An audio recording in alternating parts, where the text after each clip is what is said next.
نحمده ونصلي على رسوله الكريم أما بعد وعن عبد الله بن مسعود رضي الله تعالى عنه قال قال رسول الله صلى الله عليه وسلم ليس منا من ضرب الخدود وشق الجيوب ودعا بدعوى الجاهلية. وعن أبي بردة رضي الله تعالى عنه قال أغمي على أبي موسى فأقبلت امرأته أم عبد الله تصيح برمة ثم أفاق فقال ألم تعلمي وكان يحدثها أن رسول الله صلى الله عليه وسلم قال أنا بريء ممن حلق وصلق وخرق. وقال رسول الله صلى الله عليه وسلم في رواية آخر النائحة إذا لم تتب قبل موتها تقام يوم القيامة وعليها سربال من قطران ودرع من جرب. وكما قال رسول الله صلى الله عليه وسلم. جو ایام چل رہے ہیں جس میں محرم الحرام کے اعتبار سے فرق ضالہ اور فرق باطلہ کی طرف سے کچھ وہ باتیں جو شریعت سے متصادم ہیں، ٹکرانے والی ہیں، وہ باتیں پھیلائی جا رہی ہیں، اور عرص دراز سے غلط باتوں کا جو شریعت سے متصادم ٹکرانے والی اس کا چرچا اتنا کیا گیا کہ لوگ یوں سمجھنے لگے یہی حق ہے، اور قرآن و سنت جو حق ہے اس کو لوگ بھول گئے. اس لیے یہ سمجھنا چاہیے محرم الحرام کے متعلق ایک بات تو یہ کہی جاتی ہے کہ غم حسین اور غم اہل بیت اطہار رضی اللہ عنہم اجمعین میں یہ سب کیا جاتا ہے اور یہ حق ہے، غم میں یہ سب کرنا چاہیے.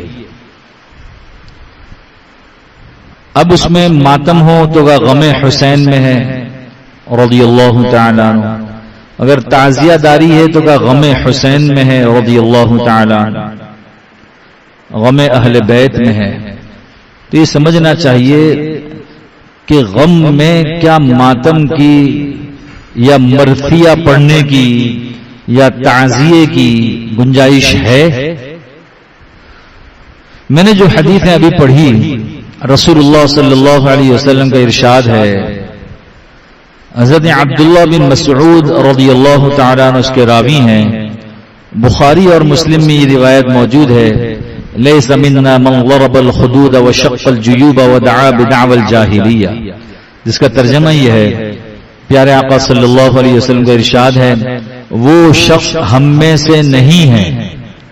اللہ کے نبی صلی اللہ علیہ وسلم فرماتے ہیں وہ ہم میں سے نہیں جو اپنے چہروں کو اور سینوں کو پیٹے غم میں، وشق الجیوب اپنے گریبانوں کو چاک کرے، پھاڑ دے غم میں، ودعا بدعوى الجاہلیہ زمانے جاہلیت میں ایسی باتیں کہ ہائے فلاں چلا گیا، ہائے فلاں چلا گیا، اس زمانے جاہلیت میں یہ الفاظ ہوتے تھے، اور باقاعدہ ایک محنت کرائی جاتی تھی، رونے والیاں آتی تھی، رلانے والیاں آتی تھی، وہ خود روتی تھی اور لوگوں کو رلاتی تھی. النائحہ، میں کبھی سوچتا ہوں حدیث میں کہ النائحہ اذا لم تتب قبل موتها تقام یوم القیامت وعلیہا سربان من قطران ودرع من جرب. یہ حدیث کے الفاظ ہیں. رلانے والیاں اگر انہوں نے توبہ نہیں کی اپنی موت سے پہلے تو قیامت کے دن ایسے آئے گی ان کے اوپر قطران یعنی تارکول کا لباس ہوگا، پورا جسم اندر جل رہا ہوگا. تو نائحہ کہا اس زمانے میں رلانے والیاں نہ رہی، گویا جو رلا رہے ہیں ذاکرین یہ وہی عورتوں والا مزاج ہے، اس لیے اللہ نے پہلے ہی نائحہ کہا تھا، رلانے والیاں۔ تو کیا شریعت میں اس کی اجازت نہیں ہے غم منانے کی؟ اس مسئلے کو سمجھنا ہے۔ کسی کے انتقال پر غم ہو، کسی کی شہادت پر غم ہو، تو کیا شریعت نے اس کی اجازت نہیں دی؟ نہیں، بالکل دی ہے، لیکن غم کیسے منانا اس کو بھی سرکار دو عالم صلی اللہ علیہ وسلم نے سمجھایا ہے۔ آپ کے لخت جگر نور نظر حضرت ابراہیم رضی اللہ تعالی عنہ جو حضرت ماریہ قبطیہ رضی اللہ تعالی عنہا کے بطن سے تھے، وہ بیمار ہوئے، پھر ان کا انتقال ہو گیا۔ خود اللہ کے نبی صلی اللہ علیہ وسلم کے صاحبزادے، آپ کو بڑا غم ہوا، آپ کے آنکھوں سے آنسو نکلے، ٹپکنے لگے۔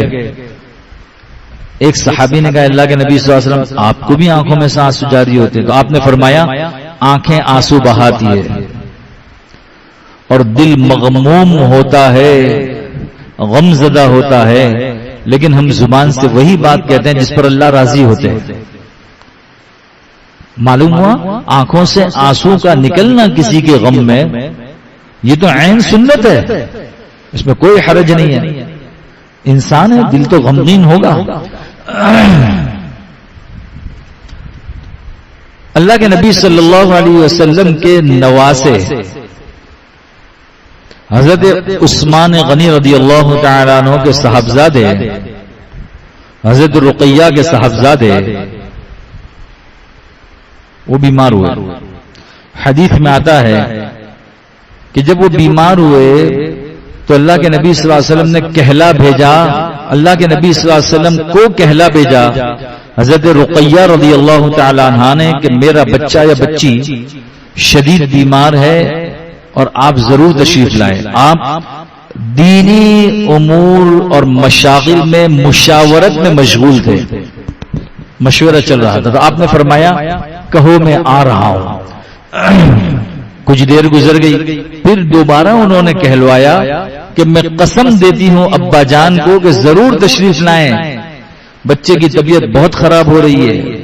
تو پیارے آقا صلی اللہ علیہ وسلم فوراً اٹھے مشورے میں سے، حضرات صحابہ کرام بھی ساتھ تھے، اور آپ پہنچے تو بچہ یا بچی جو بھی آپ کا نواسا یا نواسی آخری وقت میں ہچکیاں لے رہے تھے، تو آپ کی آنکھوں سے آنسو جاری ہو گئے اور آپ نے تسلی دی، آپ ہی کے سامنے انتقال ہو گیا۔ تو آپ نے فرمایا ان للہ ما اخذ وله ما اعطى وكل عنده باجل مسمى فلتصبر ولتحتسب۔ یہ جملے تعزیت کے ہیں، تسلی دینے کے لیے۔ جب کسی کا انتقال ہو جائے تو یہ جملے کہے جائیں۔ اس کا ترجمہ کیا ہے؟ ان للہ ما اخذ، اللہ ہی کا دیا ہوا تھا جو اللہ نے لے لیا، وَلَهُ مَا أَعْطَى، دیا بھی تھا اللہ ہی نے، لیا بھی اللہ ہی نے۔ ان للہ ما اخذ وَلَهُ مَا أَعْطَى وَكُلٌّ عِنْدَهُ بِأَجَلٍ مُّسَمًّى، ہر ایک کا ایک وقت مقرر ہے، وقت سے پہلے نہ کوئی گیا نہ کوئی جا سکتا ہے۔ یہ آپ نے فرمایا اذا جاء اجلهم لا يستأخرون ساعة ولا يستقدمون، جب موت کا وقت آتا ہے تو ایک لمحہ نہ آگے ایک لمحہ نہ پیچھے، اپنے اپنے وقت میں سب نے جانا ہے۔ فَلْتَصْبِرْ وَلْتَحْتَسِبْ، لہذا چاہیے کہ صبر کریں اور چاہیے کہ ثواب کی امید رکھیں۔ اس صبر پر اللہ ثواب عطا فرمائیں گے۔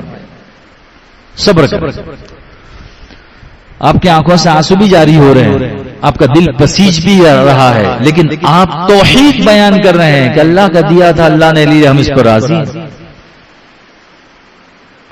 یہ ہے دین۔ قرآن کریم میں وَإِنْ عَاقَبْتُمْ فَعَاقِبُوا بِمِثْلِ مَا عُوقِبْتُمْ بِهِ وَلَئِنْ صَبَرْتُمْ لَهُوَ خَيْرٌ لِلصَّابِرِينَ۔ 14ویں پارے کے آخری صفحے کی 3 آیتیں اتری، سورہ نحل آخری آیت۔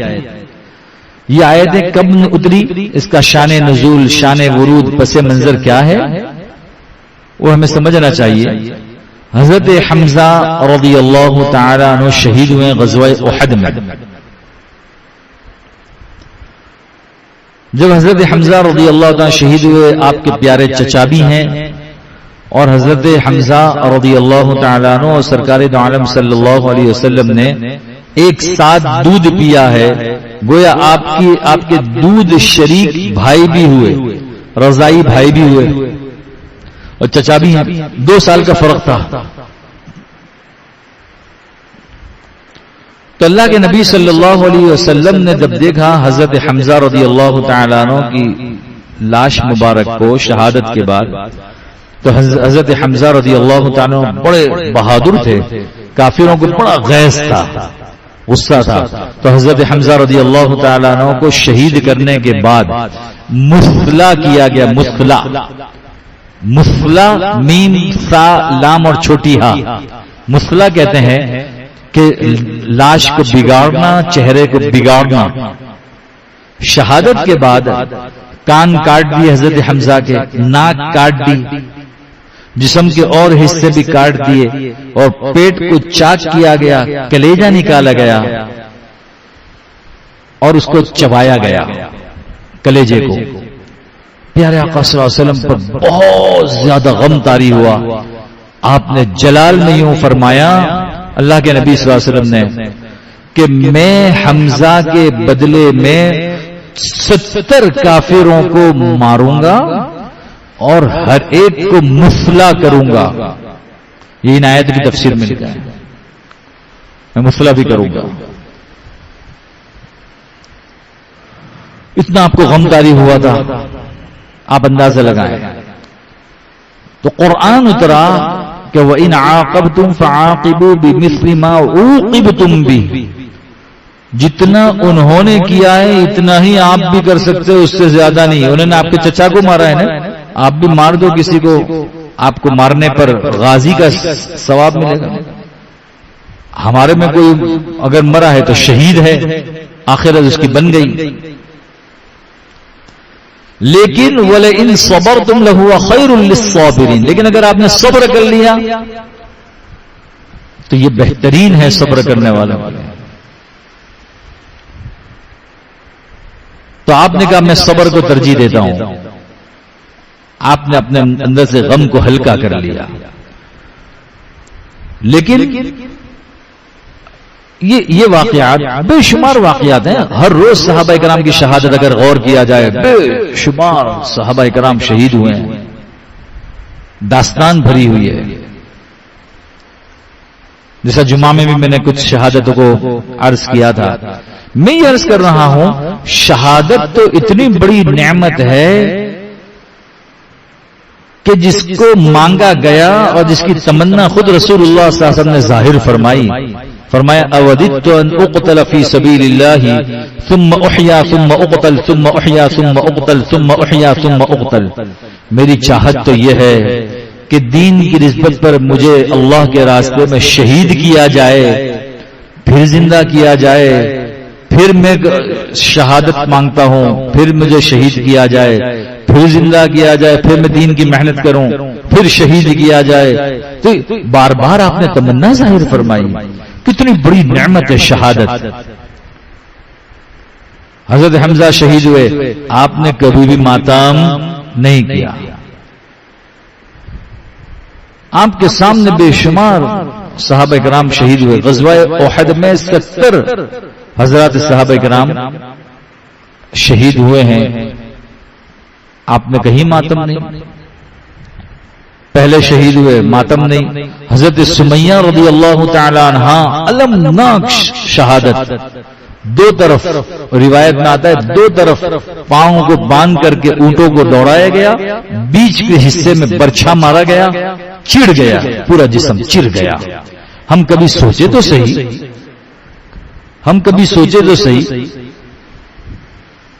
آدمی کچھ کھیل رہا ہو، یہاں بال گر جائے، میرا گرا ہے یا پھٹا ہوا ہے، تو مجھے احساس ہے کہ آدمی کا وہ جب چڑ جاتا ہے تو کتنی تکلیف ہوتی ہے. ویسے ہی زخم آ جاتا ہے آدمی کو، اور جسم چڑ جائے تو کتنی تکلیف ہوتی ہے. اور پھر حضرت سمیہ، ان کو ایسی المناک شہادت، اسلام میں پہلی خاتون شہادت. آپ نے کہیں ماتم نہیں.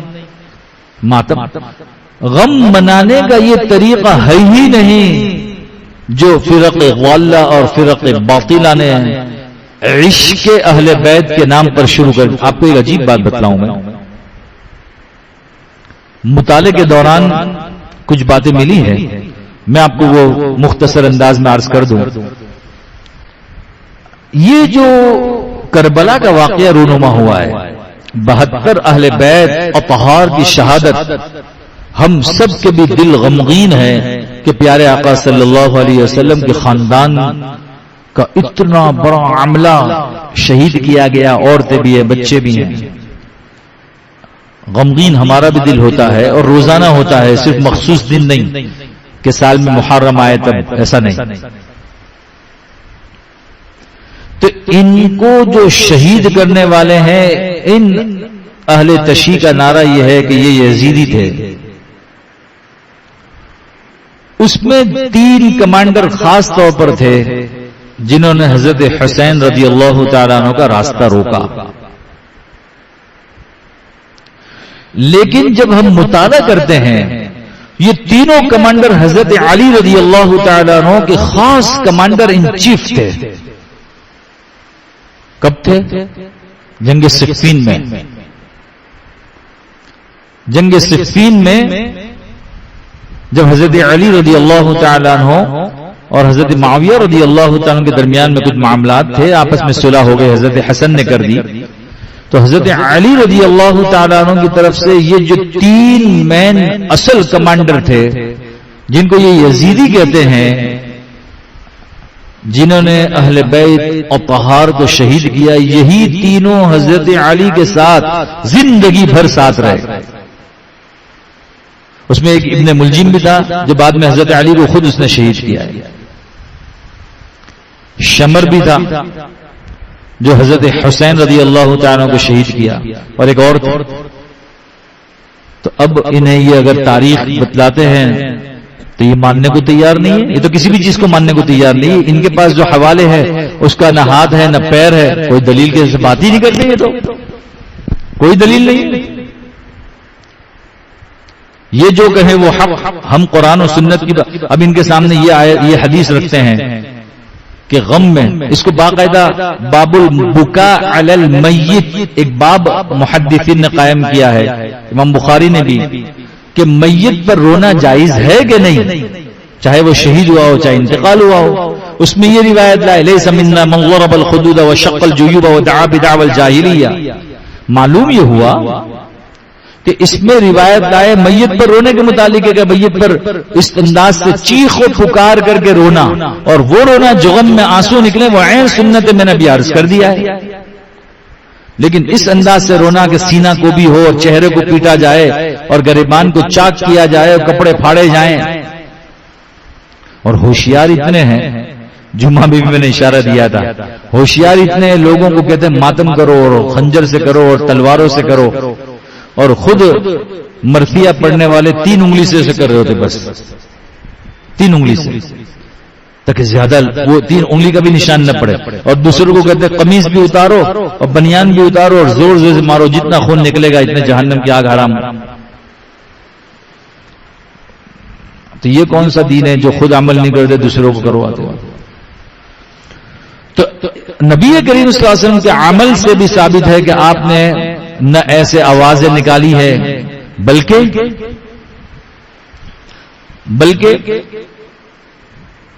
اللہ کے نبی صلی اللہ علیہ وسلم کے زمانے میں بھی اور بعد میں بھی اندر سے گھر میں سے، میت کے گھر میں سے مستورات کی آواز نکلی تو اللہ کے نبی صلی اللہ علیہ وسلم نے فرمایا کہ خاموش کرو ان کو، اس لیے کہ ان المیت لیعذب ببکاء اہلہ علیہا، میت پر عذاب ہوتا ہے میت کے گھر میں جس کا انتقال ہوا ہو اس پر رونے والیوں کی وجہ سے، رونے والیوں کی وجہ سے اور عذاب ہوتا ہے. یہ تو حدیث ہے. پھر محدثین نے کہا ہے کہ اگر میت نے پسند کیا ہوگا تو عذاب ہوگا کہ ہاں میرے مرنے کے بعد رونا. اور بعض محدثین نے لکھا ہے کہ میت نے اگر روک دیا ہے کہ دیکھو خبردار میں انتقال کر جاؤں، میں شہید ہو جاؤں، خبردار میرے گھر میں کسی نے چیخ کر کے رویا، اللہ کے فیصلے پر راضی رہنا. اور پھر بھی اگر کوئی روتا ہے اس نہج پر، اس طریقے پر جس کی شریعت نے اجازت نہیں دی کہ رلائے لوگوں کو، جس طرح ان کا خاص مشغلہ ہے، پیسہ ہی اس پر ملتا ہے ذاکرین کو، تو فرمایا میت کو عذاب ہوگا. اس لیے حضرت عمر رضی اللہ تعالیٰ عنہ، بخاری شریف میں روایت موجود ہے، جب شہید ہوئے ہیں، جب زخمی ہوئے اور ان کے زخمی ہونے پر عورتوں کے اندر سے رونے کی آواز، پہلے مرد تھے، حضرت حفصہ رضی اللہ تعالیٰ عنہ تشریف لائی تو اندر سے مردوں نے کہا کہ بھئی ام المؤمنین حضرت حفصہ آ گئی ہیں اپنے والد کی طبیعت دیکھنے کے لیے. جب یہ بات پتا چلی اندر سے سارے مرد نکل کے چلے گئے، ان کے ساتھ کچھ مستورات تھی وہ ذرا پرے ہٹی. جب وہ مرد چلے گئے تو یہ حضرت عمر کے پاس حضرت حفصہ آ گئی. اس میں کچھ رشتہ دار خواتین بھی تھی، بخاری میں روایت ہے، اس میں کچھ رونے کی آواز آئی تو حضرت عمر نے کہا خبردار جو کوئی رویا تو. حضرت عبداللہ بن عمر بھی تھے، ان کے بھائی، یعنی حضرت حفصہ کے بھائی، حضرت عمر کے بیٹے، تو خبردار جو کوئی رویا تو کیا تم چاہتے ہو کہ مجھے تکلیف پہنچے؟ ایک حدیث میں اسی مشکات میں روایت ہے، ایک صحابی بیمار ہوئے، شدید بیمار ہوئے. اب لوگوں کو یہ پتا چل گیا کہ بھئی انتقال ہو گیا، یہ محسوس ہوا لوگوں کو. اس سے یہ بھی معلوم ہوا کہ غیب کو کوئی نہیں جانتا. ہمارے یہاں تو ذرا سے کوئی پیر بنا تو اس کو تو سب پتا چل جاتا ہے. صحابہ سے بڑے کوئی ولی اللہ ہو ہی نہیں سکتے. وہ دیکھ رہے ہیں اور ایسا محسوس کر رہے ہیں کہ یہ انتقال کر گیا، حالانکہ وہ زندہ تھے، اور رونا پیٹنا شروع کیا. اتنے میں ان کو ہوش آیا، آنکھ کھلی اور یوں کہا، یہ حدیث کے الفاظ ہیں کہ آپ رو رہے تھے؟ تو ہاں، کہ آپ کے رونے کی وجہ سے فرشتے ہمیں مار رہے تھے. یہ صورت مثالی میں، ابھی انتقال تو ہوا نہیں ہے، لیکن گویا میرا انتقال ہو گیا اور فرشتے گویا مجھے مار رہے ہیں اور یوں کہہ رہے ہیں اور رلا لو اپنے گھر والوں کو، تم نے روکا نہیں ہے تو تمہارے گھر والے رو رہے ہیں تو تمہیں پٹائی ہوگی. یہ حدیث ہے. اس لیے ہمیں بھی چاہیے کہ ہم اپنے گھر میں یہ نصیحت وصیت کرتے رہے کہ بھائی اللہ کا حکم ہے، جس کو جب جانا ہے جب جائے گا.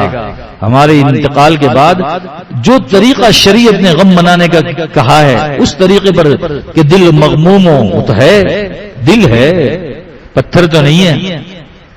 وہ پسیجے گا، آنکھوں سے آنسو بھی جاری ہوں گے اور ہچکیاں بھی بن سکتی ہے، کوئی حرج نہیں ہے، اس میں آوازیں بھی نکل سکتی ہے، لیکن باقاعدہ مرثیہ پڑھنا اور گریبان کو چاک کرنا اور سینہ پیٹنا، ہائے میں مر گیا، اور عورت کا کہنا ہائے میں مر گئی، اور اپنے دوپٹے کو پھینک دینا اور بالوں کو بکھیر دینا، یہ سب خلاف شرع امور ہے.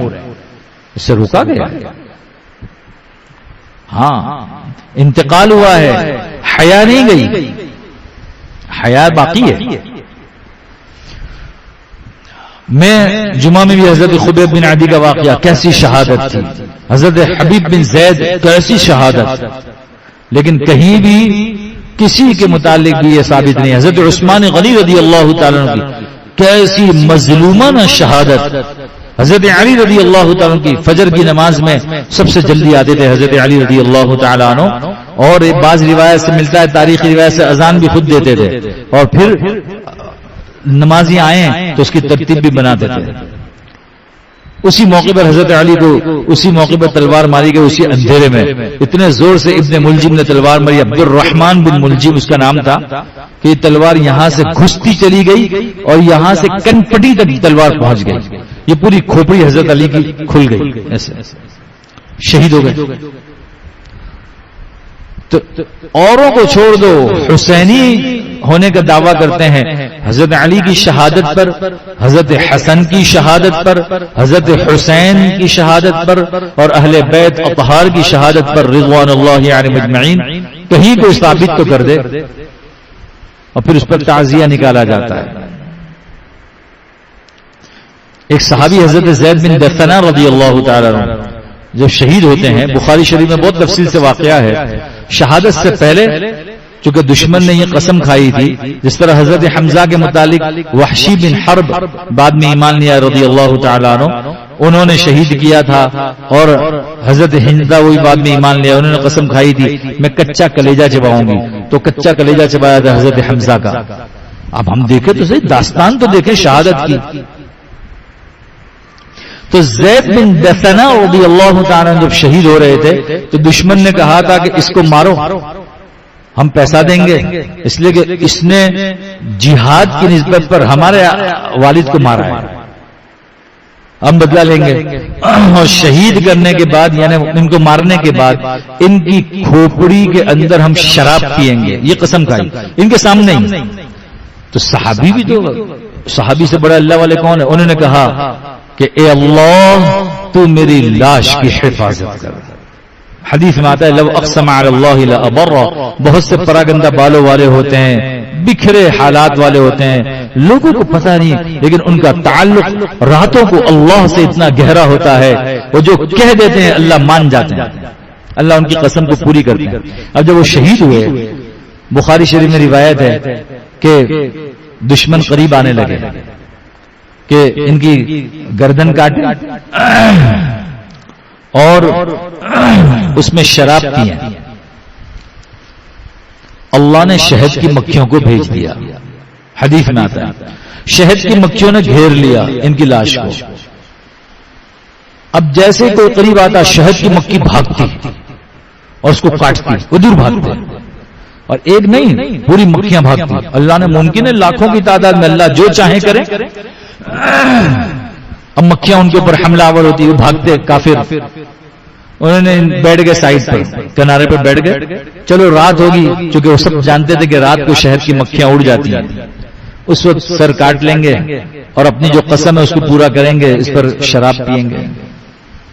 حدیث میں آتا ہے رات کے وقت حق تعالی شان اور بے موسم کی بارش برسائی، اللہ جو چاہے کرے، اور اتنی موسلادھار بارش برسائی کہ وہ ہٹے ہوئے تھے، اور اس بارش کے اندر ان کی لاش ایک پانی کے نالے میں گئی، صاف ستھرا پانی کا نالا جس میں سے کھیتی باڑی میں پانی پہنچتا ہے، اور اس نالے سے اللہ نے لاش کہاں پہنچائی وہ میرا اللہ ہی جانے۔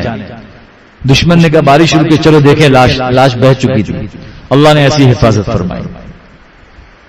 شہادت کی داستانیں ہیں۔ خبیب بن عدی رضی اللہ تعالیٰ عنہ کو شہید کیا، 1 مہینے تک لاش تنعیم میں مسجد عائشہ کے پاس لٹکتی رہی۔ تنعیم میں کیوں ان کو ذبح کیا اور سولی پر چڑھایا؟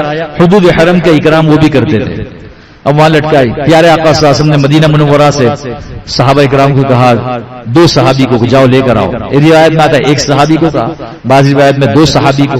وہ پہنچے رات کے اندھیرے میں، مدینہ سے آ رہے ہیں لاش لینے کے لیے مکہ مکرمہ، اور رات کے اندھیرے میں دشمن کو غافل پایا، چارپائیاں کھاٹلے لگا کر کے بیٹھے ہوئے ہیں، وہ سو گئے تھے۔ آخری پہر میں انہوں نے لاش اتاری اور کندھے پر سوار کی اور گھوڑا لے کر بھاگے، دشمن پیچھے بھاگے۔ انہوں نے لاش زمین پر رکھی، دیکھا دشمن قریب آ رہے ہیں کہ اللہ یہ تیری امانت ہے، تو جانے تیرا اللہ جانے۔ انہوں نے بھی قسم کھائی تھی اللہ میرے لاش کی حفاظت کرنا۔ لاش کو زمین نگل گئی، کہاں نگل گئی میرا اللہ جانے، دشمن کے ہاتھ میں نہیں آئی۔